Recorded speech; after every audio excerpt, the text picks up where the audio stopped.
Blog মাই TV blog CNK Assam মই চাউন নিংখাম গগৈ আপোনালোকৰ মাজত পুনৰবাৰ মোৰ এই চেনেলৰ যোগেদি আপোনালোক আজি এনেকুৱা এটা পৰিৱেশ দেখাবলৈ গৈ আছোঁ যিটো পৰিৱেশ আজি অসমত 600 বছৰ ৰাজত্ব কৰি অহা যিটো নেকি এক সুনাম জাতি সেই জাতি হৈছে টাই আহোমসকল।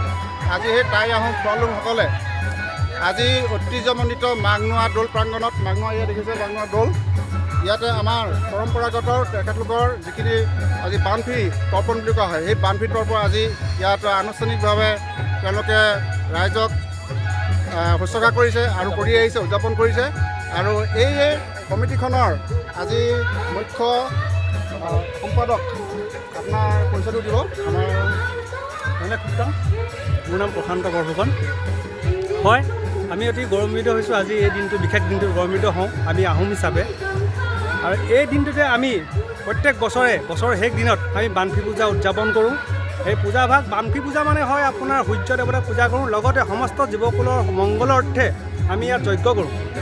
আৰু মই কামনা কৰিছোঁ, মই আশা কৰিছোঁ আমাৰ আহোম জাতিটোক এনেকৈ আগুৱাই লৈ যোৱাত আমাৰ সকলো আহোম জ্ঞাতিবৰ্গই যেন সহায় কৰে আৰু ভৱিষ্যতেও এনেকৈ সহায় কৰি আহোমৰ কলা কৃষ্টি সংস্কৃতিক আগুৱাই নিয়াত যেন সহায় কৰে তাৰ কামনা কৰি সকলো সমগ্ৰ অসমবাসীৰ নতুন বছৰ শুভেচ্ছা জ্ঞাপন কৰি মই মোৰ চমু আশা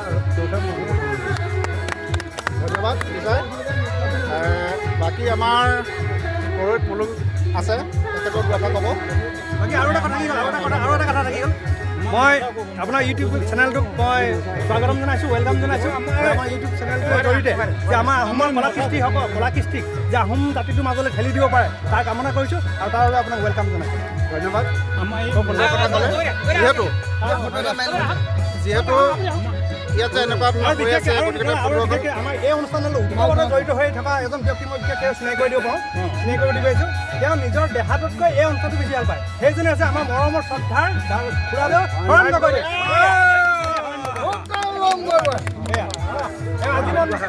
এই অনুষ্ঠানটোত জড়িত হৈ নিজকে এৰি দিছে, বহুত ত্যাগ আছে স্বীকাৰ কৰিছোঁ আমি, তাৰ কাৰণে আমি তেখেতক ধন্যবাদ জ্ঞাপন কৰিছোঁ।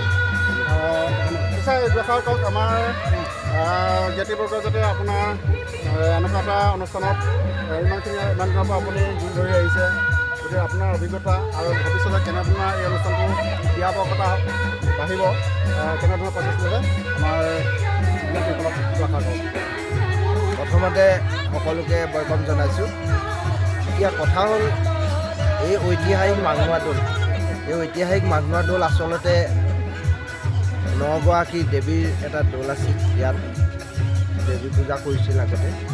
তাৰ পাছৰ ক্ৰমত এই মানুহৰ আক্ৰমণৰ পাছত এই দৌলভাগ পৰিত্যক্ত হৈ বহু বছৰ থাকিল। আগফালে বেলেগে নামঘৰ বনাই দৌলটোক অৱহেলিত কৰি ৰাখিছিল। কিন্তু আমাৰ টাই আহোমসকলে 1991 চনত মিলিত হৈ 90 চনত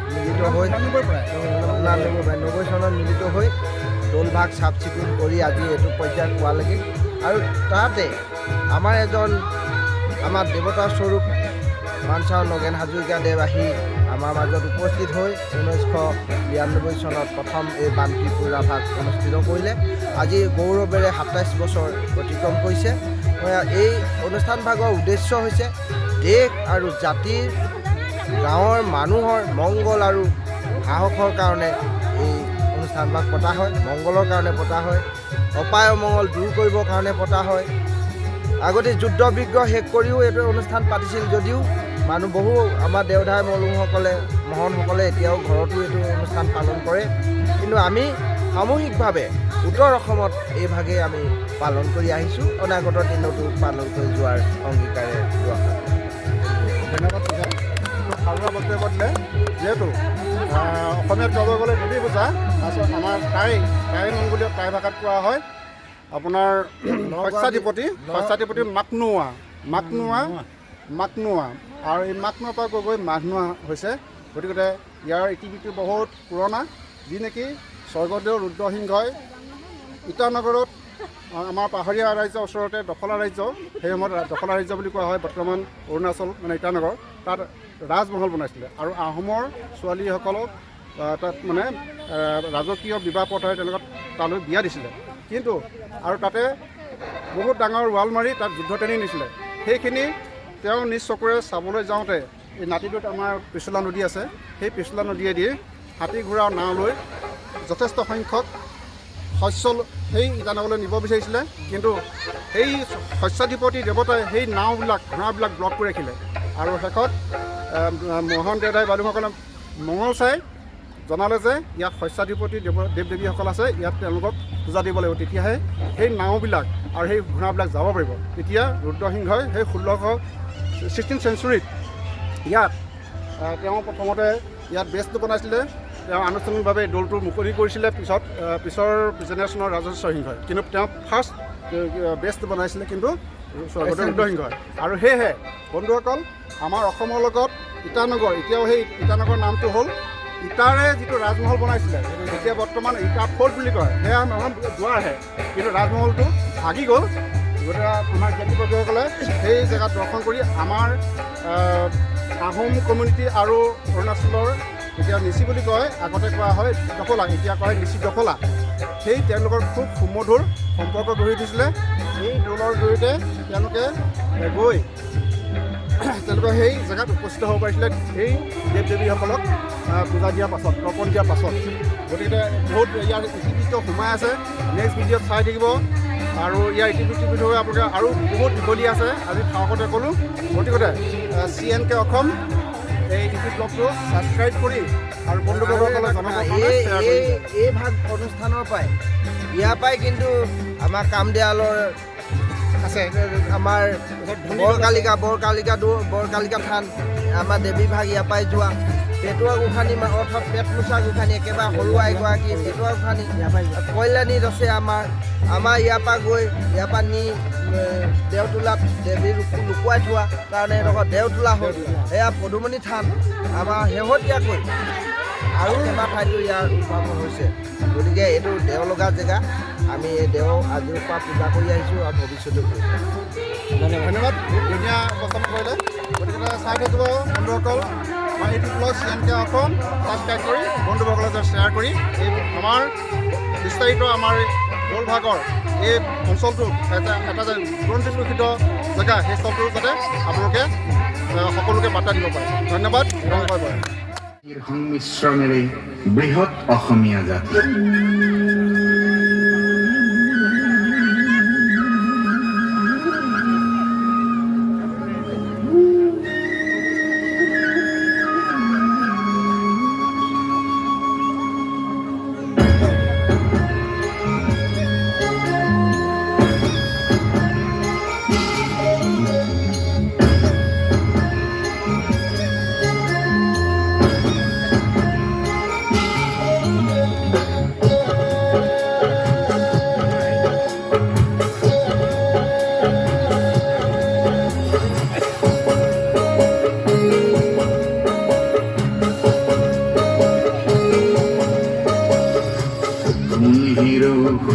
অসম দেশৰ সোণালী ইতিহাস তাহানি দিনৰ 600 বছৰীয়া আহোম ৰাজত্বৰ পাতনি মেলিছিল চুকাফাই। সোণেৰো সোণ অসম দেশৰ সোণালী ইতিহাস তাহানি দিনৰ 600 বছৰীয়া আহোম ৰাজত্বৰ পাতনি মেলিছিল চুকাফাই।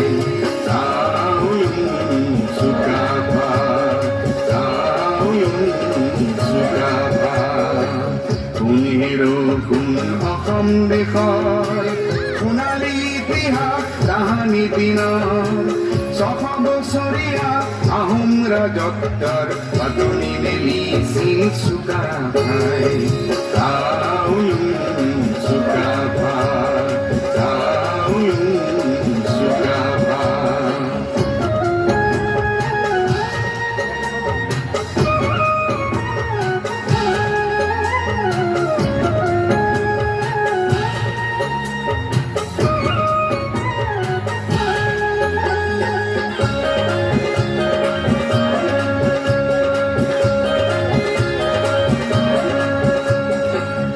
Sigaru miri di masa kosari Okado pola kurselalung rabah Deori Chutia মিজু আৰু চিন্তেং নক্তি ওৱানচু আৰু কাৰ্বি নগা খাচী গাৰু মিৰি ডিমাচা কছাৰী অকাদ ফলা কোচ লালুং ৰাভা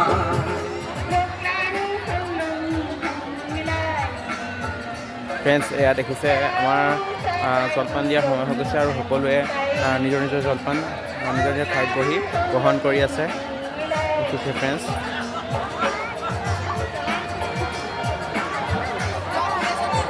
অকণমান পৰিৱেশটো দেখুৱাই দিবলৈ চেষ্টা কৰিছোঁ